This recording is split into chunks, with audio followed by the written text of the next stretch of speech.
Hopefully YouTube's working. YouTube's always working. We're always working for YouTube. Okay. We're getting the It said thumbs up. earlier that there was a delay or something was wrong with YouTube when I signed in. Well, there's something wrong with all of us, Carl. Just deep down, we all have our parents all messed us up. Now, guys, welcome in. Not getting really quick here on this Tuesday evening. Welcome in to Building the Broncos. I am Nick Kendell along with Carl Dumler. Carl, how you doing today, buddy? I'm good. Got a little catnap in before this because, Tuesdays are my food day. Got to deliver a lot of food. And so got all that done and got one more week of that. And then summer break starts. So I'm excited about that. But it's been a long journey with some of that. What about you, man? I am absolutely exhausted. I had a really great time backpacking to the Enchanted Valley. 3 days, 2 nights. It was only about, God, how many miles is it? Like 26 miles actually from the camp or from the trailhead to the Enchanted Valley area. But we went all the way to a creek called White Creek to see if we could get up to Anderson Pass. I made a life decision that we're not going any further because it was like a 10-foot across the stream where you couldn't see the bottom and it was rushing in a cliff drop. So we're like, you know what? This is far enough. But had a good time. I'm exhausted. But really happy to be here, get some normalcy going again, and great kickoff to the summer and the backpacking season. But speaking of summer and the backpacking season, we got to get to everybody in the chat. Absolutely no transition makes sense there. We're just rolling with it. Yeah. Chris Carruthers coming in here. Favorite part of the day, lunchtime and podcast time. What's up, Broncos country? Chris, that means a lot, man. Don't recognize you from in the comment section before, but want to give you a shout out, man. That's very nice of you to say. We appreciate that. Yeah, very much so. When we can be rated as high as lunchtime, man, that's a big deal. I'll take it. Yeah, that reminds me of It's a Wonderful Life. What is a man's 3 favorite sayings? Breakfast is served, lunch is served, dinner is served. So, well, let's get into this intro here. So, guys, this is Building the Broncos. Too many shows these days. Building the Broncos. I am your host / co-host, Nick Kendell, along with my good friend and co-host Carl Dumler. You can find us on Twitter at Nick Kendell MHH. Also, you can find us on Twitter at Mile High Huddle and at Huddle Up Pod. I'm going to take that off because I wanted to see our banners, but it's okay. Also follow us at BTB Football Pod. That helps a heck of a lot. If you guys are joining us on YouTube today, Carl said there were some issues with YouTube earlier, but please, if you are joining us on YouTube, please subscribe, like, and share. Outside of Super Chats, that's the number one thing you can do to help us out. Also, guys, make sure you give a thumb up. Then we have 111 people in here, according to my metrics. 1 like. All from Ernie Mays. Oh, man. Ernie the dude. Ernie's always coming in here hot. We appreciate you, Ernie. Yeah, no, that's great. Wow, this sucks. I can't watch because I'm doing my final. Well, Jay, skip your final. That's the one solution. School is for suckers, said the guy that stayed at school forever. My wife just got out and she was in school for until she was 28 years old. So I don't know if I'm supposed to say my wife's age on here, but it's good luck on your final, Jay. That's important. We don't want to be that guy. Ernie's saying, go Nick and Carl. He can't pay attention to because he has the final. That's okay, Jay. It's okay. But yeah, no, let's get to this. Let's get to the super before we go any further, right? Steven Baumgartner coming out here with a good transition to our topic title here. Hey guys, Drew Lockett's my quarterback. Hashtag Denver Broncos for life. Hashtag lock season. Hashtag go Royals. All right. Well, I'm not sure about that last bit, although I haven't enjoyed a fair amount of baseball games in Kauffman Stadium there in Kansas City, a fair amount of St. Louis Cardinals wins. But that's a beautiful stadium. And also, we want to get to this. So, Steven, first off, thank you very much for the $10 super. You're the man. We appreciate you. The topic today, it's much ado about nothing, but Drew Lock changing his footwork. Ooh. Yeah, I saw it all over Twitter. People talking about it. Oh, it doesn't matter. Does it really matter? We talked about it a little bit this morning, but I'll just get it out of the way. Is it a bad thing? No. Is it a good thing? Maybe. Like we don't know, right? Like there's like a 3-5 second clip out there where his footwork, his stance is slightly different. And did he learn that from Peyton Manning? Is that something from Mike Shula, the quarterback coach? We don't know. Is it going to make a difference? We don't know. But I guess it's not, it can't be, I wouldn't say it's a bad thing. It can only be a good thing. Now, to what extent is it a good thing? Time will tell. Right. So you wanted to correct something about that too, because it's you Yeah. kind of rolled your eyes about the footwork thing. Well, it's everybody says, "Oh, look, his footwork's better." It's his stance is better. It sets up better where he can actually have better footwork, but he's not quite as lazy as he was before, I would say, in his footwork or in his. Okay, I'm doing it too in his stance. But a couple things. It's easy to do that early in the off-season stuff where you've been working on some of those things. What happens when live action starts? A lot of players revert back to what they were doing before. So I really want to be careful and wait and see on some of this. Like you said, is it a bad thing? No. I don't think there's any bad that can come from this. Is it a good thing? It's wait and see. And I'm excited that he has put in some work with Jake Plummer, with Peyton Manning. That's not a bad thing. He's making good decisions this offseason. And if he's the Broncos quarterback, then you and I have said it before, we are really hoping Drew Lock becomes the great quarterback of the Broncos for the future and for today. We just have some trouble believing that it's going to happen. I really hope I'm wrong. I hope we come in here and one of these days the chat's like, "Oh, we told you Drew Lock's going to be the man." And we just have an entire episode that is Nick and I going, "You know what? You guys were right. We were wrong." I hope we have that episode. I really do, because that's all good for the Broncos. I mean, we've talked about before how great this roster is. There's a lot of people that look at this Denver Broncos. Dan Orlovsky, when he was talking about Aaron Rodgers, he said the Broncos are the best team for him to go to have immediate success because they've got a great roster already built up. Top 5 defense, weapons galore, great offensive line. Everything's in place for a quarterback to go and have success, whether that's Drew Lock, Teddy Bridgewater, or Aaron Rodgers, Deshaun Watson, whoever it may be. They're all set up to have success. Which ones can actually have success? I mean, it's a wait and see. Yeah. No, that's very much wait and see. And we got Beowulf coming in here saying you have a hard time giving Locke any credit with a whataboutism. Doesn't come across as supportive. You know, I'm a curmudgeon. In my heart, in my soul, I'm a curmudgeon. And that is something that when it comes to Drew Lock and the footwork and how he's played, you know, I guess just seeing everything over the offseason, you know, this player, X player is in the best shape of their life. B player is second year in the system, feeling finally he understands it, has a mastery of the playbook. The players A and B finally have chemistry with player J. So now they're going to take off this season. You know, it's off-season trope time. All that stuff it's a good storyline, right? And you get every single team has those every single offseason, and they will for the end of time. But once the bullets are flying and once the game is live, does that hold? And I wouldn't say more often than not it doesn't, but it definitely does not always. So I just, you know, wait and see. And I don't think that's a bad place to be. But it's a critical place to be. But right. That's who I am, I guess. Right. And my opinion of Locke is not going to change because of a 3-second clip. It would depend. I mean, no, it could. Like if he did something like, what if he kicked a dog? My opinion. Okay. Okay. The only way it could change in a 3-second period is for the negative. For the positive, it takes time to build that up. And so he's going to have to show it time and time again. And like I said, I really do hope. I really do. We're not trying to be downers here or anything like that. I know there's a lot of people that were very excited when they saw that stance and going, "Oh my gosh, it looks just like Peyton Manning when he was with the Denver Broncos."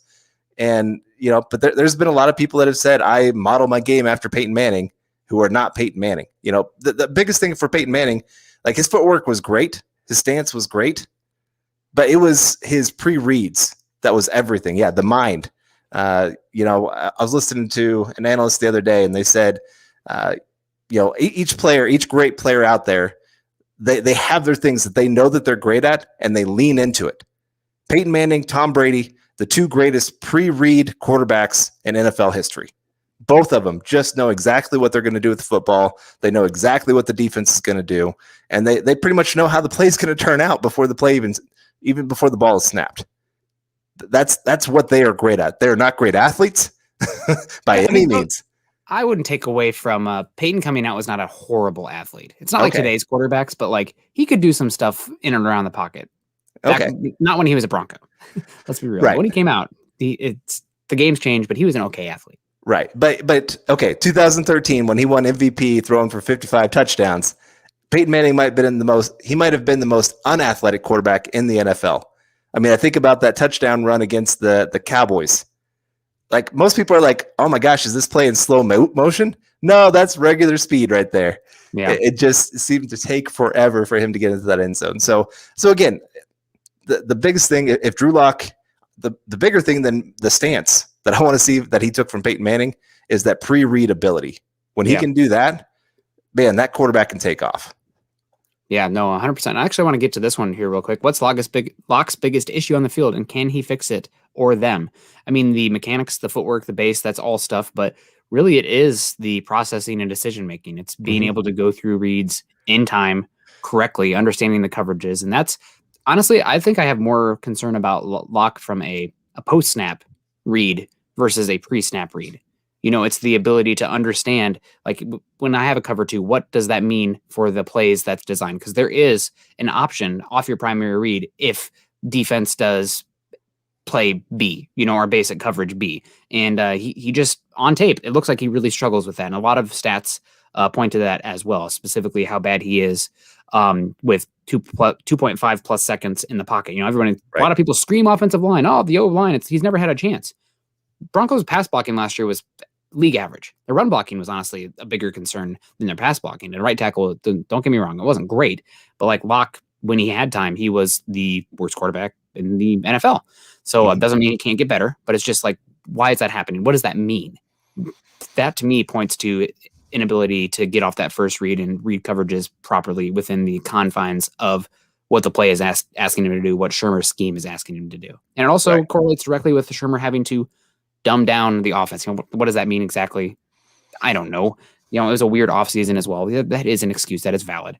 But we'll see. But Robert, I think the biggest thing is, for me, it's the post-snap reads. The other stuff, if he can get better, that'd be great. But, you know, that's the biggest thing. Curtis Everett coming in. $5 super. Thank you very much, Curtis. Looking like sticking your head out there. Looks like a window. Be careful there, Curtis. Let's get it, boys. Love hearing about equestrian poultry padlock. So that's, you know, it's,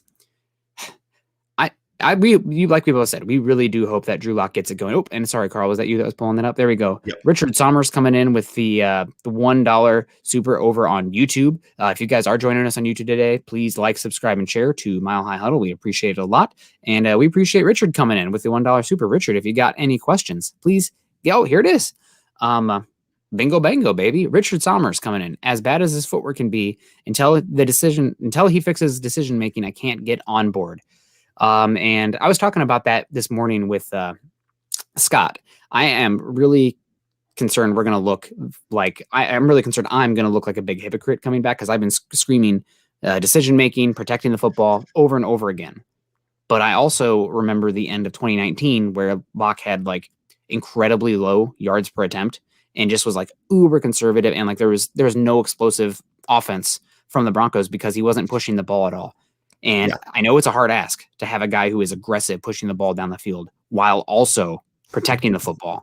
You know, like that's they are contradictory. I am fully well aware of that, but the greats do both. And if you're going to be great, not even franchise quarterbacks do both. And if he's going to get there, he's going to have to be able to do both. I don't know. We could see it swing the totally other way this season because how much has been banged on him. Right. The greats, they know the times to take the chance. Yeah. That's the big thing. Locke, there was, especially at the beginning of the season, it was just go deep, go deep, go deep. And teams are like, okay, we're going to have all of our guys stay deep.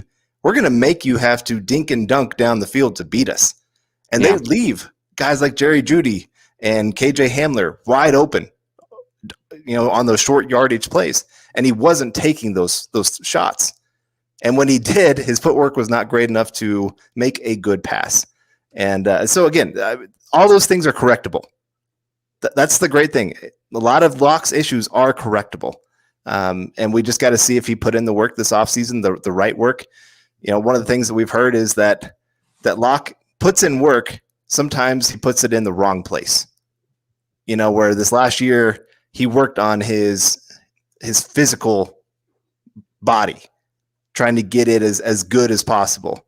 When, when you have an off season that you have very little training camp or anything like that, probably better to focus on the mental aspect of it. So that's why, again, I'm encouraged at the fact that the guys he went to go spend time with, Jake Plummer, Peyton Manning, guys that have had the mental aspect of the game down in the past. Yeah, so that's a good point. And we got please stop the poultry block. I haven't heard that one, Victor, that much, but that's a good one. And want to rocking the emojis there, so that's good. Karaoke Chris coming in saying time to build the Broncos, and we got Pacific Northwest brethren, Mr. Boggins coming in here saying, oh, please, God, let's compare Drew Lock to Peyton Manning because Lock had an even stance during OTA walkthroughs. I mean, God, if I wish we lived in a Space Jam world where like Peyton Manning could touch a football and like transfer his like mental capacity to Drew Lock. That would be amazing. Lock might even have like he's a better athlete than Manning was. Manning actually had an okay arm coming out.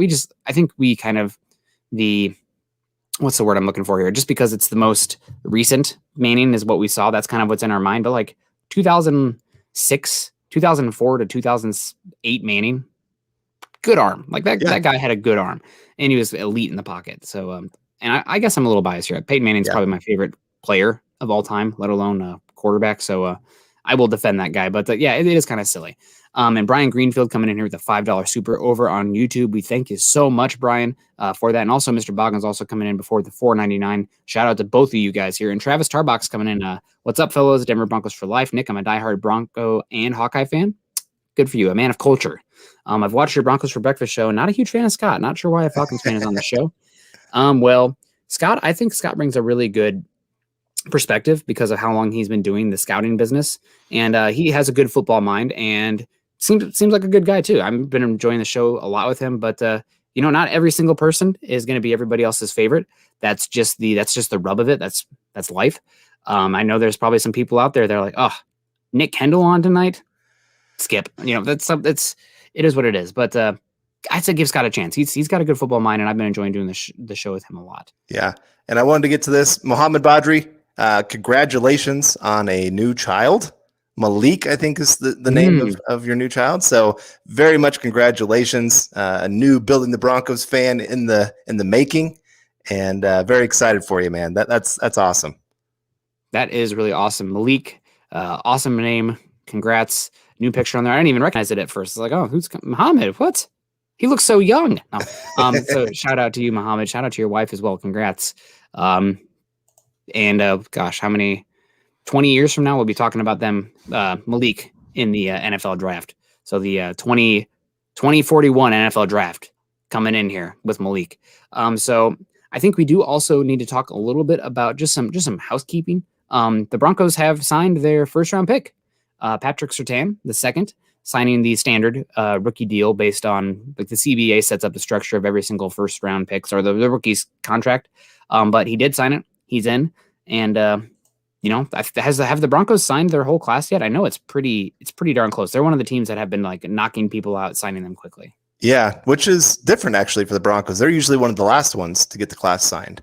So this is kind of I was going to say, this is another thing of just seeing that he really wants to take advantage of, let's get things done as quickly as possible. Let's get these guys in the building. Let's get to work. And I really like that of what George Payton has been able to do with the Broncos.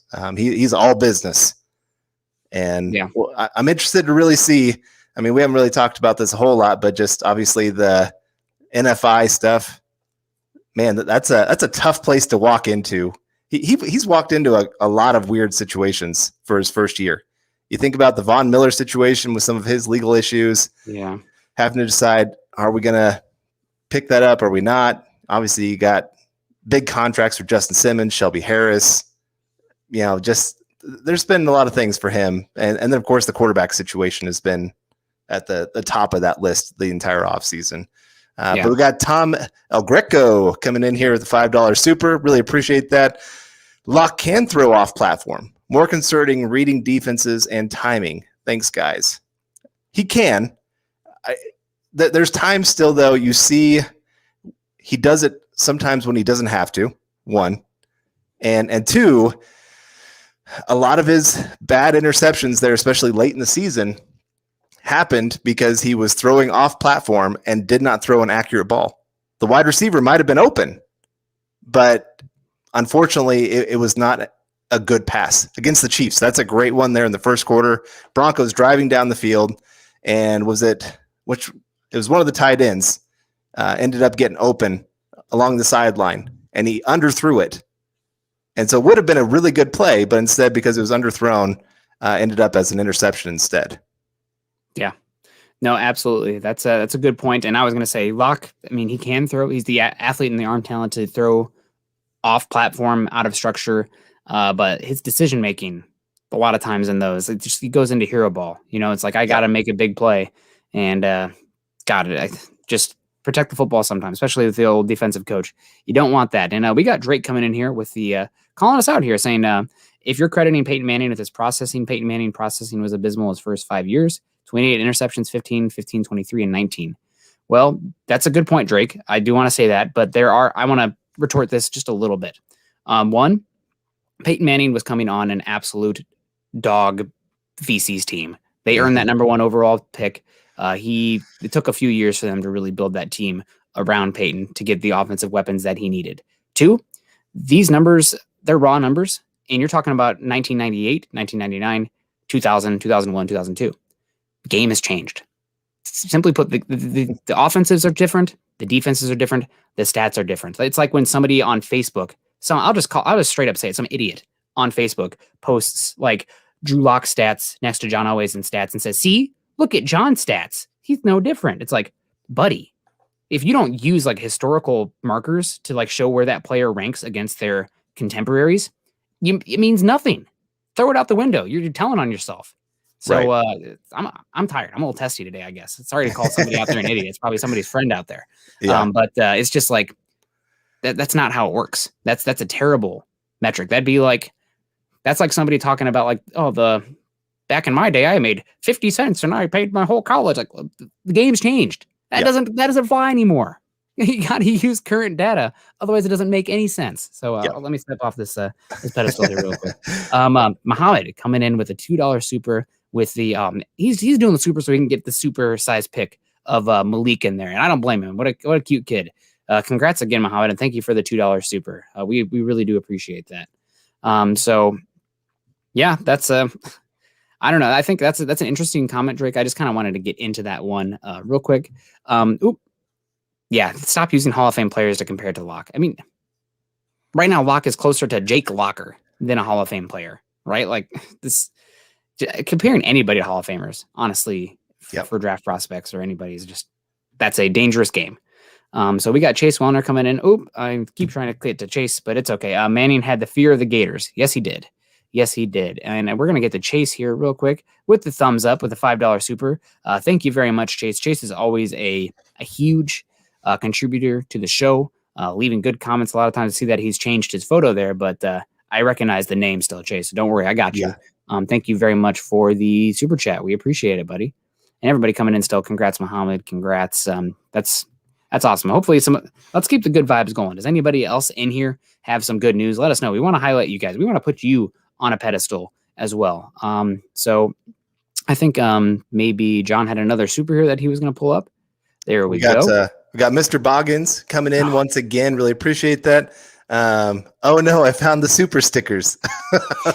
Oh boy. Okay. Well, Mr. Boggins, we'll be excited about those super stickers and the drooling. That's most nights with me. The pillow. Yeah. So there. I'll stop there. Anyway, Mr. Boggins, thank you for the super sticker. Really appreciate that. And we'll get to Flyfish Hunter. Whoa, man, that's a nice fish there in the picture. Nice. Carl, what do you do to your pillow that makes you do that face? I sleep, and I'm a drooler. Oh, okay. That's what I meant. Sorry. I should clarify. Yes, that's what I do. When I'm really tired, it just, that's what happens. Okay. That's me with my pillow. So sorry. No, it's okay. I am slap happy Flyfish Hunter. Take me out, Flyfish Hunter. I really need to get out there. There's not good fly fishing here in Washington, but Idaho, Montana, Wyoming, I need to do it. It's just standing in a stream in the mountains, catching fish, beautiful trout. Oh, God, sign me up. We know what Teddy is, while Lock's ceiling is still unknown. Let's roll the dice on Lock to discover the upside. Teddy was not paid to be the starter. Well, Flyfish, I think in a vacuum, you are correct. That is probably the way you want to go, because if you don't have the guy at quarterback, you should be trying to find the guy. And it's pretty sure that Teddy Bridgewater is not the guy. I'm more sure that Teddy Bridgewater is not the guy as far as a franchise quarterback than Drew Lock, because we still are fixing to find out about Drew Lock. But you have a lot of other factors at play here. You have a team, a roster that is ready to return to the winning ways. I mean, this team needs to have meaningful football. When was the last meaningful football game this team played in December? 2016? I mean, I swear to God, like it's been like 2016. Yeah.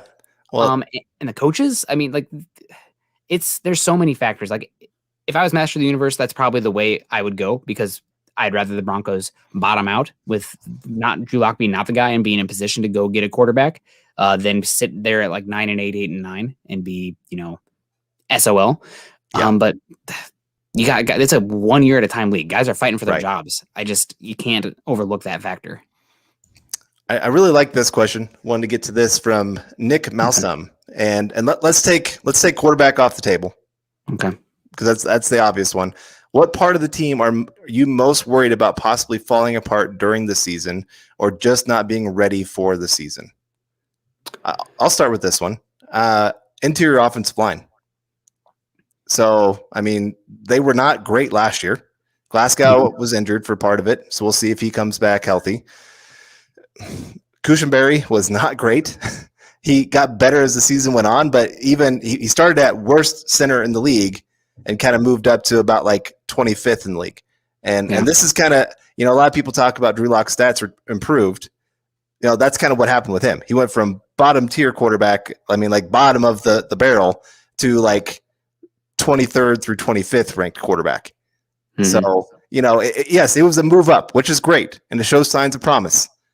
But it wasn't like this giant leap that you're sitting there going, oh, yes, now we know this guy has the future. And it's the same with Cushenberry. He moved up, but there's reasons that they were willing to go get minors and are working him at center, because they're sitting there saying, dude, Cushenberry, your job is on the line, buddy. We're going to have guys in here to push you. And Reisner didn't play great last year. Is he going to have a bounce back season? I don't know. We're going to have to see. And so that's the unit that I could really see not being as good as we think they're going to be. Yeah. Falling apart. Like if Garrett Bowles goes down, the tackle situation is yikes. So knock on wood for that one. I guess I'm going to stretch on this one, but edge rusher? ? Von Miller, 33 years. I'm totally 33 years old. For a smaller twitched-based player, more of agility and getting off the line of scrimmage. That's how he wins. He's not a power player, so to speak. And typically the guys that rely more on the finesse, the speed, they have a more jarring drop-off once they kind of hit that. And Von Miller, hopefully he'll be back, be great. I mean, he is, NFL athletes are all freaks. He is a freak of freaks. Like, man amongst boys, as they say. But he's still coming off a serious injury. He's a year older still. So maybe he's not the same this year. I mean, that's a reality that a potential reality we have to think about. And then in that reality, if Chubb gets hurt, I'm not sure what this pass rush looks like. I mean, you still got obviously Shelby Harris and Stremont Jones, but Von Miller and Malik Reed as like who's the power edge? Who's the big boy there? Because they're both Sams. They're both the guys that you're going to have 2-point stances. You're not going to see them flex down into 7 tech or anything, or take on tackles, guards straight up sometimes. So I'm really reaching for that one, saying edge rusher, because like Vaughn and Chubb together, it could be amazing. Yeah. But I don't trust the depth. And also, I'll be honest, I think Malik Reed is a good player, but I think he was a big beneficiary of other things around him. I think a lot of his sacks were one-on-one production, and they were like the 3+ second as well. So Malik Reed, a good player, but I do not think he is a high-quality starter, at least from what I saw last year, despite the stats production. I like him as a number 3. I don't like him as a number 2. Yes. He's okay. I mean, he'll get paid because he does have some numbers. Yeah. But you're right. Better as that number 3. All right, we got Tom El Greco again coming in here with a super chat asking the question, who starts, Lock or Bridge? I think it's going to be Bridgewater. I think Locke is going to struggle enough in camp, going up against this revamped, very deep secondary. And I really think it's going to be as simple as whoever protects the football the best and is making the proper reads when called for will get the start. Yeah. Like that's Shermer's offense is, he gets a lot of crap and sometimes rightfully so. Like he did not do the best, I think, molding this scheme to Locke.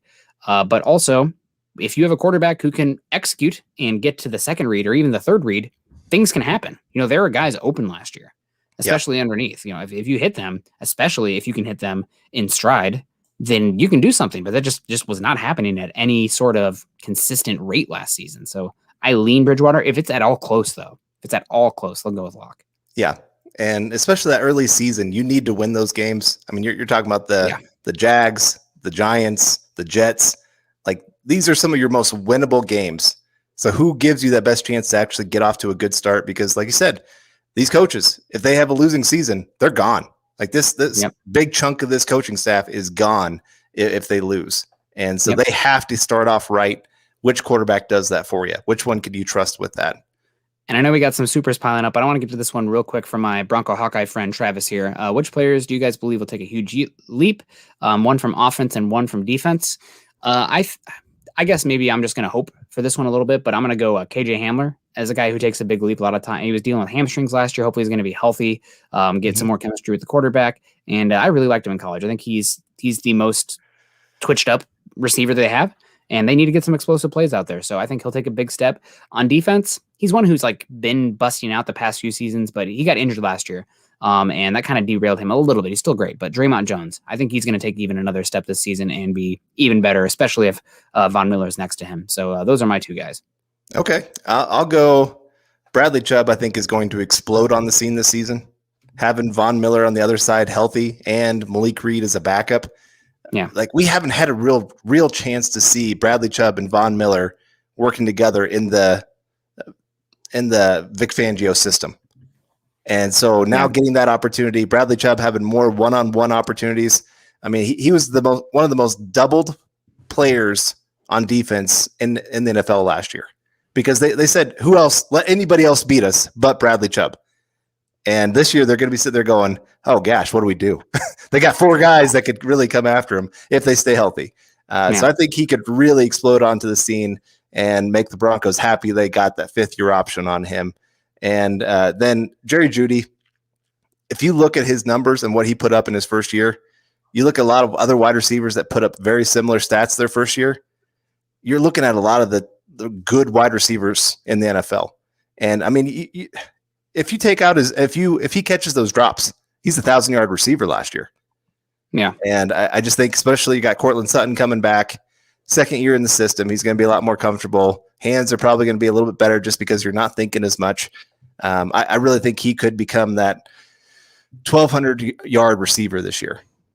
Are there any concerns? I do think he will become more efficient, but he was targeted like crazy last year, and a lot of them were not good targets. And I'm not faulting Locke or Jeudy or anything. They're just like, that's our number one, and that's where the ball's going, kind of thing. Yeah. So, and I think he had the highest rate of uncatchable balls, or like, and that again, that's not always a quarterback. There's more to that story.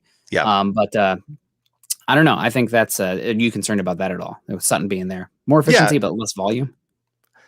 It could be an issue, but I mean, if he has more on-target passes, he's got more opportunity to do well with that. So we got Karaoke Chris coming in here with the 100 super chat and keeping it real, boys. Thank you very much there, Karaoke Chris. Keep singing, keep belting those tunes. I don't know what your go-to karaoke song is. Anybody in the chat, if you want to list your karaoke song, mine is My Heart Will Go On. Seriously? No. Oh God. I really want to. I'm like, I need to learn the lyrics of this song because I really want to knock out Clint Eastwood by the Gorillaz. Mm-hmm. That would just be one. I think the bar would be way into it. I used to go to karaoke every weekend at one of the bars in my college, and I miss those days. Those were good days. Drinking up a pitcher of Shock Top, not a sponsor of the pod. I drink better beer than that these days. Ben coming in here, Bendy, does 9-8 save Fangio's job, and what record gets us into the playoffs? I do not think 9-8 gets the Broncos in the playoffs. I think the AFC is too loaded right now. There's just way too many good quarterbacks. So I don't think 9-8 gets into the playoffs. I think 10-7 would, but 9-8, no. Does 9-8 save Fangio's job? I think it does, but there needs to be some context there. Like, did you have injuries? Are there valid excuses there for him to go 9-8? But that's also the Broncos trending in the right direction. That's the Broncos having meaningful football in December. Are you seeing these guys improve? And also, how do they get to that 9-8? Is it because the offense falls apart and the quarterback's bad and the defense is great? Are you moving on from Fangio in that case? Or are you just going to kind of clean slate on offense, get rid of Shermer and the quarterback? These are things that you need to know before you could really give an educated opinion. Right.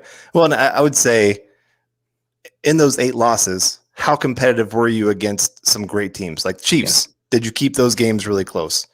In division, how did you rank in some of those games? Because the Broncos have not been good in divisional games lately. It's been pretty bad. So yeah, nice shirt, Nick. It is nice. Had to show it off, didn't you? Oh man, Bohemian Rhapsody. You go for a bit karaoke, Chris. No, that's a fun one. Do you do all the voices too, like the Galileo? Oh, Paradise by Dashboard Lights. Meatloaf. There it is. Okay, getting some good ones here. All right, we got Mr. Boggins coming in here. Would you let Chubb walk in a Rodgers trade? What else is with the trade? Do you mean like, is Chubb part of it, or are you letting him walk afterwards? Okay. I think that he's part of the trade. Okay. He's the guy that I want to trade the least on this team. Well, I don't know if that's actually true. He's the most tradable asset that I want to trade the least. Like, you're probably not trading Justin Simmons or Garrett Bowles after they signed those deals, given the dead money ramifications. But like, Chubb still on his rookie deal, top 15 edge rusher and ascending player, still got 6-7 years of at least like A- level edge play, which is very valuable. Mm-hmm. Would I let Chubb walk in a Rodgers trade? If push came to shove, yes. But you bet your butt I'm like Noah Fant, KJ Hamler, Jerry Jeudy, Cortland Sutton, Malik Reed, Draymond Jones, whoever. Like, seriously, take him. Don't take Chubb. Like, I think he's actually probably the Broncos' most valuable player. Not the best player, but the most valuable player. Right. When you factor in positional value, age, all of that into this, you're right. He is the most value. You might argue Bowles. Okay. But he's a little bit older. But he's a tackle, though. Tackles can play 5-6 years longer age-wise, typically. Yeah, that's true. That's true. That's an off-season topic. We'll get into it. But, we will. But in my head. Like I said, I need to see what else is a part of the trade. Yeah. Like, Chubb to me is worth a first-round pick and more. So are you saying it's only going to be like Chubb and 2 other first-round picks? Then I'm saying, okay, yep, I can get behind that, because you can still build the roster with a lot of other draft picks. Yeah. There was that recent one that came out that it was Chubb, Dalton Reisner, 3 first-round picks, and a second-round pick. I'm just like, that's where we're getting a little crazy, I think, at that point. I'd still go back and forth, because you're still getting Rodgers. Yeah, but Rodgers is 38 years old. I know.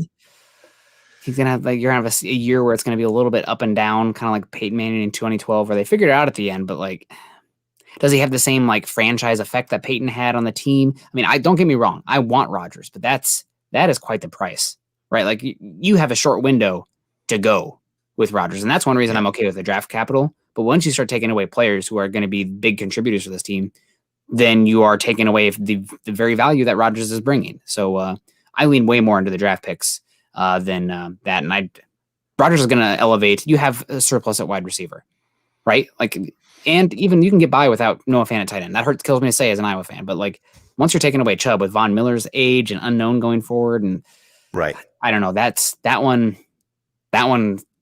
I do everything I can to make sure it's not Bradley Chubb. Right. Swink McLeod coming in, $5 super here over on YouTube. Guys, YouTube, like, subscribe, and share. What will Carl do to the mustache if the Broncos go 12 plus wins this year? And if the Broncos get Rodgers, does Carl do something with the beard too? I mean, that's Carl. Well, okay. So the bet right now, or the deal is, if the Broncos do get Rodgers, I will do the monkey tail beard on the show. Okay. Or I'll shave it beforehand, and then I'll have the monkey tail for the show. And if they get to 12 plus wins this year, I don't know. I think you and I could write a little ditty for an introduction song. You get on your violin, I get on my keyboard, something, and we come up with an introduction song for building the Broncos or for just Mile High Huddle, something like that. That we write that. I've got some singer-songwriters just through my job that I think we could figure out something that would be pretty darn cool. I think we could put in that work. Okay. Well, unfortunately, this is about what I'm working with right here. So I guess I could do like the the long mustache here? Fu Manchu. Is that the Fu Manchu? I don't know how much. Yeah. So the wife would absolutely hate it. I'd probably have to shave my whole face immediately afterwards. Yeah. Otherwise I'd be sleeping outside. But if the Broncos brought in Rodgers, you stroke, you got the long one where it's but you let it go on down, and then you can just look really wise as you. Yeah. We got Mike coming in here saying can't wait for the Rodgers talk to be done because he's not getting traded this year. It's been beat to death and it's simply not going to happen. Mike, if you've been in this business any sort of time, the one thing you do is not talk in definitives. Absolutes. That's the word. Yep. Absolutes, because they can come back and bite you on the butt. Yeah. You don't ever want to say it's not X and X is never going to happen because people will dunk on you. So got to give yourself an out, man. Got to give yourself an out. If we were doing this show back in, was it 2008 when Jay Cutler was traded? Yeah, 2008, I think it was, or 2009 season. I don't think hardly anybody would have been thinking that Jay Cutler is going to be traded. Like they're just like, no, you don't trade a young player that just got into the Pro Bowl that looks like a future franchise quarterback that's going to be throwing for 4,000 yards and 25 touchdowns a season, especially back then. That was, great numbers. And boom, it happened. When a player is just like, I'm done, I want out of here, especially in today's game, like players have a little bit more power in that way because they have a lot more social media that they can get out there. They can get people on their side a little bit more. It used to be ownership had all the power in the situation. So I don't know. Aaron Rodgers is one of those people that you look at and you say, once that bridge is burned, he's done with it. He has a history of doing that. And you and I know he's made some demands to the Green Bay Packers to say, hey, if you really want me back, you will do this, and this. Are the Packers really willing to do that for a quarterback, like you said, that's 38 years old? How much is he really going to be a part of your future? Yeah, no, that's a good point. I am concerned that the Rodgers has used the Broncos to gain more power within the Packers organization. Like maybe I've been watching too much Game of Thrones, but it feels like an in-house power play a little bit, right? Like if you don't do X, Y, and Z, then it's pay me this brand new contract, especially after Dak got paid, after Mahomes got paid, then I'm not interested. So it's not just the money, it's also the power. And I feel like the Broncos could easily be being used right now by Rodgers for that reason. And fans are eating it up. I mean, this team is desperate for average quarterback play, let alone great. So, I mean, that's not a bad play by him if that's the case. But I don't know. This whole Rodgers thing has been such a roller coaster. So I don't know. Base Gay's coming in. Speaking of quarterbacks, when will we know the starting quarterback? Probably won't be until after the final if a Rodgers trade happens. June 2nd. Starting quarterback. Yep. B, it'll probably come down to the last preseason game. These guys are going to get reps. They're going to have to be seeing what's going on there. It's only 3 preseason games this year too, so you're not going to get that 4th game where it's like, who is that? No. Yeah. We like it, but sometimes it's a little bit, especially with the bad offensive line play. Ooh. But what do you think? I really think they're going to have to make that decision after the first preseason game. Wow. So you still got 2 weeks to say, okay, this is our starter. This is the guy that we're getting all the reps to, and let them really take over those practices. I think if you wait until the final preseason game, you're just not giving them enough reps to get ready for the season opener. I think you're doing a disservice at that point to whoever you're going to name the starter. I think you're right. It's probably going to come down until the final preseason game, just because that's how teams do it. And sometimes it is like they've made the decision, but they keep telling everyone we've not made the decision just because they don't want to tip their hand to the Giants there for the week 1 game of who to prepare for. I could see even that happening some too, but Man, that's such a tough question because you want to have it as soon as you possibly can. Because like I said, you want to get your number one guy as many reps as you possibly can. Well, it could cut the middle here or split the middle.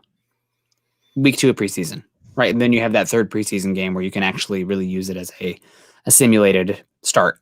So, good question there, Base. That's I don't know. We'll see. I mean, it's possible that it becomes very obvious, right? Like maybe Drew Lock, it's clicked year 3 for him, second year in the system, weapons back, getting Cortland Sutton back, who is a much better general accuracy receiver than Jerry Jeudy and KJ Hamler. Maybe that would be a big difference for him.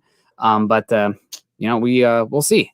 So let's keep rolling on these supers here. We got a $10 one coming in from Kiaka coming in here. How you doing? Aloha, fellas. Ooh, if you're down in, are you just talking fancy or are you down in the I think Hawaiian Islands? I think they are down there. I think I remember seeing them before and them saying that they're down there in Hawaii. Okay, well, awesome. Aloha to you too then. And I'm not jealous at all. How do you both feel about an update on the Broncos uniform? I feel like it's time. Love you, Broncos country. Thank you very much, Kiaka. Hopefully I'm pronouncing your name right. Let me know in the comments too. I'm doing my darn best. But if you're giving a super, especially a $10 super, I better get your name right. New uniform? Yes. The side swooshes, terrible. The dragon, rooster, Bronco head, not for me. I want to go back to more of a retro look. Honestly, like just the less is more, right? Less is more. Like you don't have to overdo it.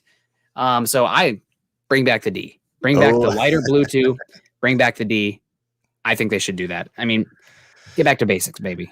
Yeah, I love their color rush helmets. That dark blue, that is my favorite helmet that they have. I love the light blue. I love the lighter blue, especially like that orange and light blue. It's like it's time for fun offense. Yeah, and that just screams we're putting up 50. Yeah, and also the navy blue and orange is like so Chicago. I'm from the Midwest, East Iowa, even that's Chicago Bears. Like I'm a Bronco fan, but like I understand the Bears have historical precedence over the Broncos. The orange and navy blue is overplayed. Man.